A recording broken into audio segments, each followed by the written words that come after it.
Hey, what's up, everyone? This is part 4 in a series of presentations that we've been looking at 5 effective principles of evangelism seen through Christ in his post-resurrection encounters. So in every single post-resurrection encounter, we see a vital principle for evangelism from Christ.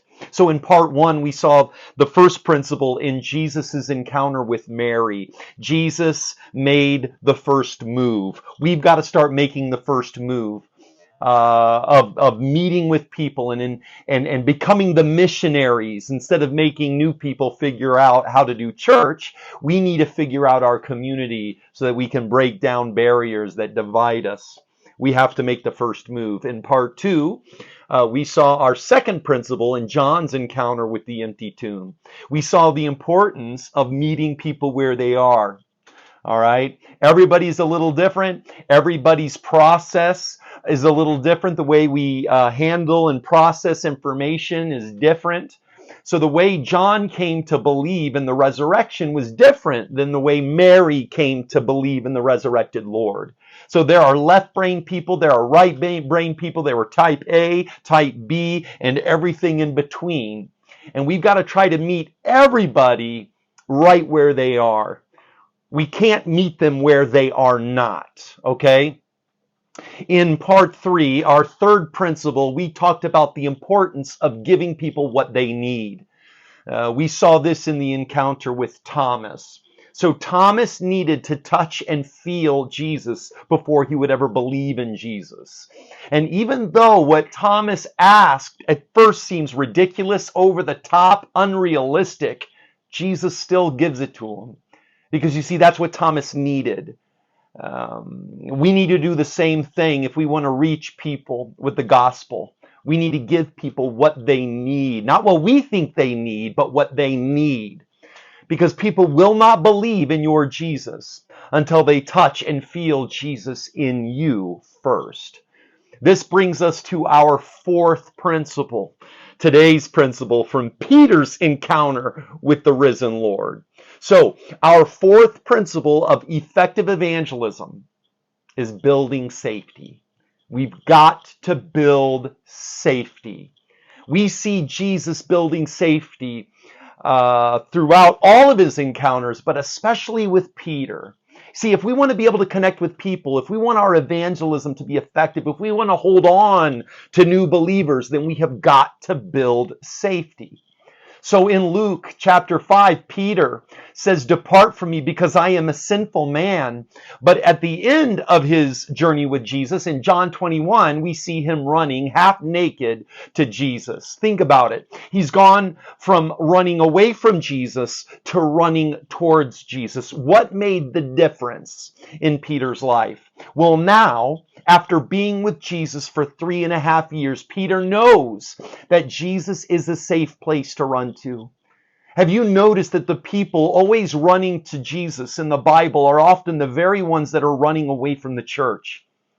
Bottom line is, it's because it isn't safe. Too many churches don't feed the sheep, man. They eat the sheep. They slaughter the sheep. Is your church safe for sinners to run to? And I'm not talking about people who sin the way you sin. I'm talking about, is your church a safe place for people who sin radically different than you? Dallas Willard said, "Our system is perfectly designed to yield the results we are currently getting." Culture overpowers strategy every time. In the book Culture Code, building safety is one of the top ingredients of building a healthy culture. You see, you can have the best strategy, online content, facility, you can have the best music, the best preaching, but without love, without safety, it's just noise. Jesus met with Peter most after the resurrection. You know why? It's because Peter needed it most. In every church that I've pastored, I'll often have people come up to me and say something to the effect of, "Pastor, you care more about those new believers, the visitors. You're focused more on them than you are on us." And here's the thing, it's not that I love them more. It's that they need our love more. Okay, this is so important. Parents, understand this. If you have multiple children and one of them is being disobedient, one of them is hurting, one of them is rebelling, in that moment, They've got your focus. You've got to focus on them if you're going to help them. So my sisters, my two older sisters, were the closest thing to angels you can be. Two little saints, right? But then I was born. And it became a little bit of a joke.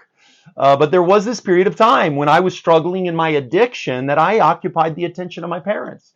And that was the fact. And they joke about it a little bit, like I'm the favorite. But they knew that that's what I needed in that moment. It's not my parents loved me more. It's that I needed their love more in that moment. This is why God's not content with the 99. He goes after the one that's still missing. It's not that he loves the 99 any less. It's that the 99 is safe and sound. They're not missing. So he goes after the one that's missing. Who do you spend most of your time with? New believers or old timers? People who've been around forever. Who needs TLC more, a newborn baby or a 70-year-old adult?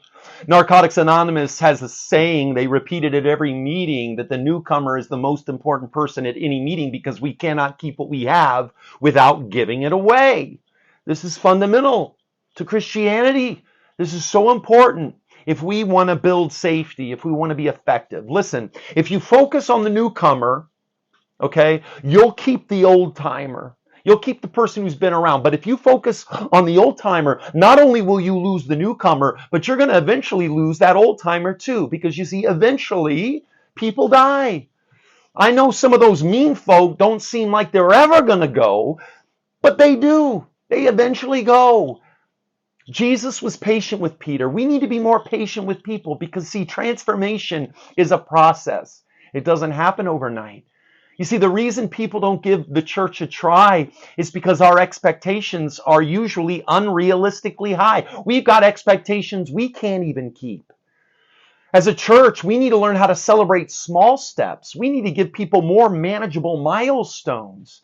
So from the book, The Power of Moments, it tells the story of George Wu from University of Chicago, who researched finishing times of more than 9 million runners in marathons from Chicago to Berlin, and they discovered that right before each hour, finishing would spike. Basically, an exhausted runner will turn on the afterburners with 1 mile to go because they want to keep it under that hour mark. It's called the milestone effect. This is why we'll walk in circles at home just to hit 10,000 steps. You see, the desire to hit a milestone creates renewed focus and energy. It's a manageable milestone. We need to create more manageable milestones that people can celebrate along the way of life. AA and NA and 12-step recovery groups understand that long-term sobriety can only happen by taking 1 day at a time increments, manageable. So they celebrate many milestones, 30 days clean, 60 days clean, 90 days clean, 6 months, a year. You see, it's manageable. Okay, it transforms a long, overwhelming, arduous journey into one of many smaller, more achievable finish lines. That's how you start building safety, is gives people something they can celebrate. Okay, transformation, discipleship is a marathon. It's not a sprint. It's a process.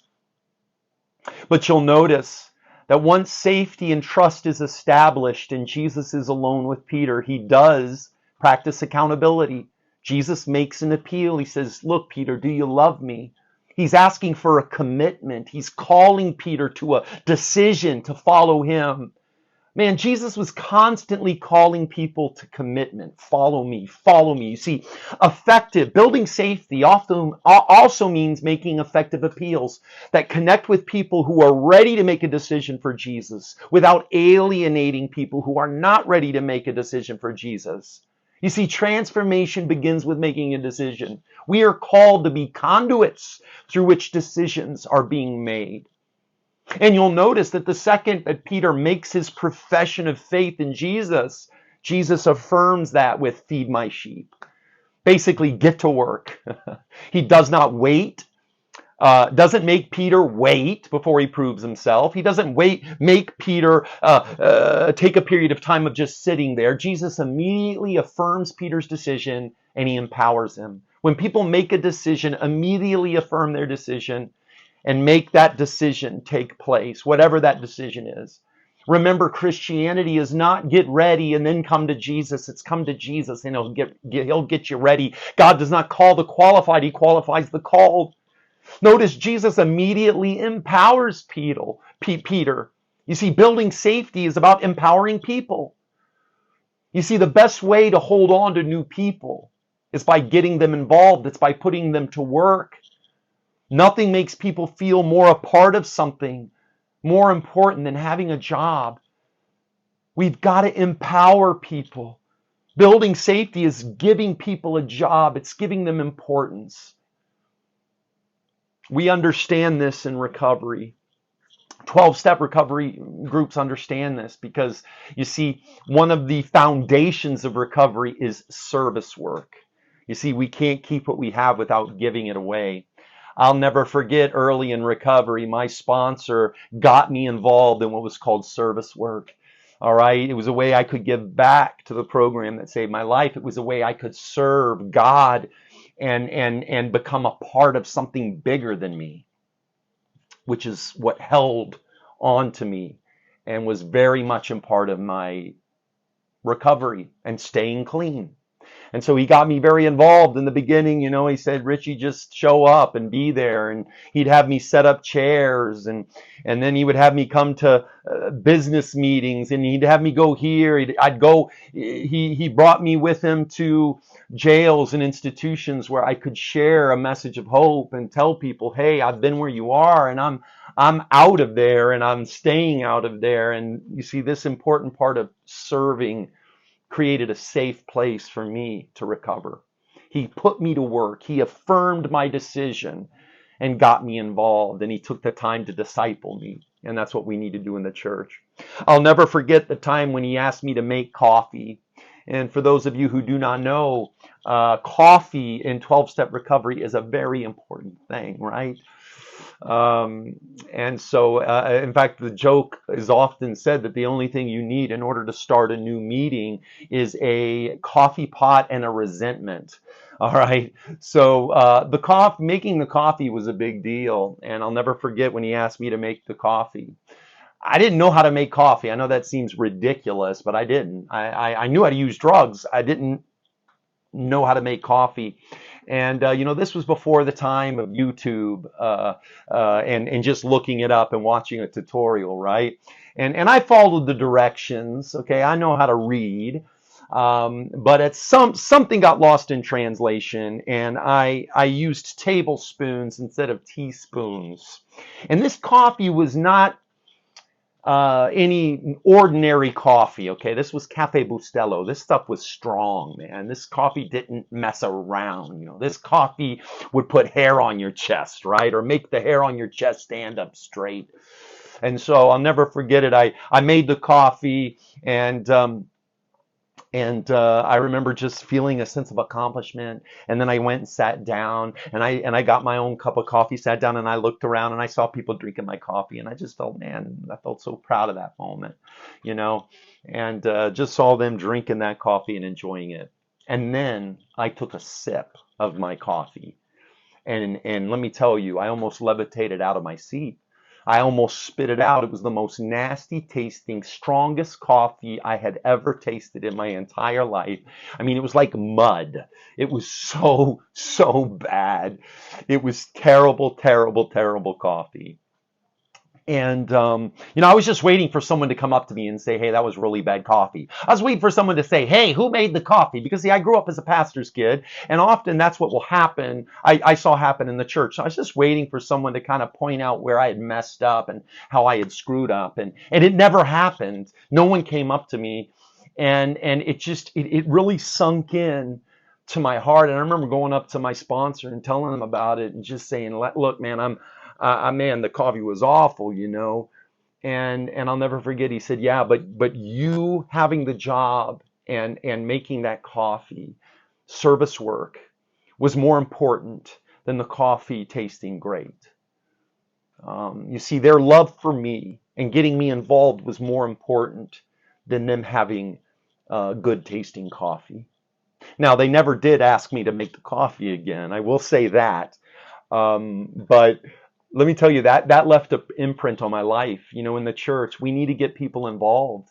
And you know what? If they mess up, that's okay. If they do things differently than we do them, that's okay. That's all about building safety. We need to create a safe space for people to fail.